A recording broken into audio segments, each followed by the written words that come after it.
The Last Starfighter is an awesome 1984 sci-fi action movie directed by Nick Castle and written by Jonathan R. Betuel.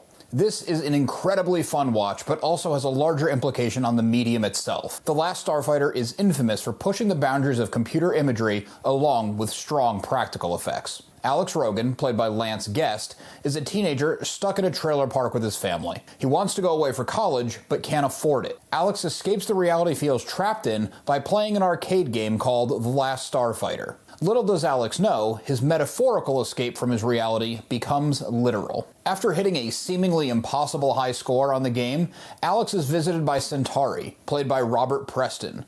Though he looks human, Centauri reveals himself as an extraterrestrial. The game is a training simulation. It's a recruitment device. Alex is transported to another galaxy where he's expected to take on the Ko-Dan Armada and their evil leader, Xur. The scene with Alex and Centauri, even so many decades later, is still excellent to watch. It's the scene in the movie where you get to let yourself go. You just sit back and enjoy the rest of the ride. I have to imagine if I was a kid in 1984, without all the amazing sci-fi we have now and copycat versions of this movie, there'd be even larger impact with this scene. Alex resists this new calling and tries to return home to Earth. When he gets back to Earth, he sees that he was replaced with a robot version of himself so that nobody on Earth notices his absence. These scenes don't do a whole lot to move the plot forward, but they do give some classic 80s comedic moments. And while he's on Earth, Alex is attacked by Ko-Dan assassins.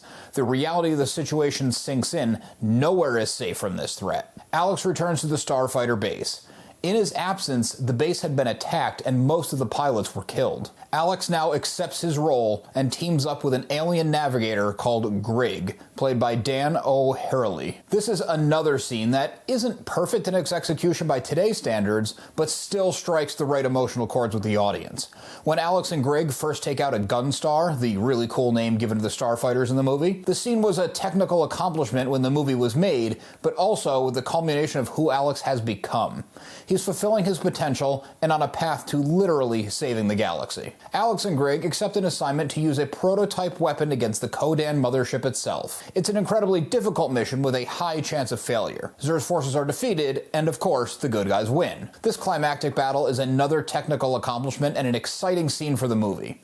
The weapon they use is called the Death Blossom, which I wanted to point out just because it's a cool name. Alex is given the option to return home. He accepts, but not in the way you'd think. He returns home for his girlfriend, Maggie, played by Catherine Mary Stewart. Alex and Maggie return to the Starfighter base to help rebuild the forces and defend the galaxy. With a budget of just $15 million, which was modest even in 1984, The Last Starfighter would go on to gross $28 million in its US theatrical run. Not a blockbuster by any stretch, but doubling its money is a good accomplishment. The profitability would continue to grow with the burgeoning home video market and subsequent releases on new media and the television airing rights.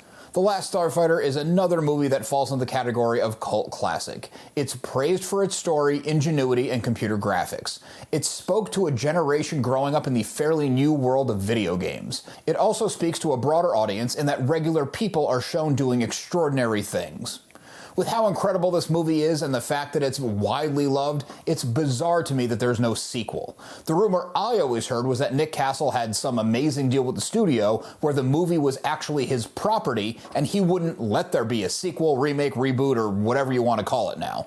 I dug into this a little bit further for this video. It turns out Castle would love to do a sequel. There was even one in play for a while, but the studio, Relativity, went under. The original sequel concept was to catch up with Maggie and Alex, who are now parents. Castle is holding out hope for a revitalization and said that he may not be the one to direct it, but he wants to be involved and he supports the potential project. This is one that I revisit fairly often, especially after its Blu-ray release a handful of years ago.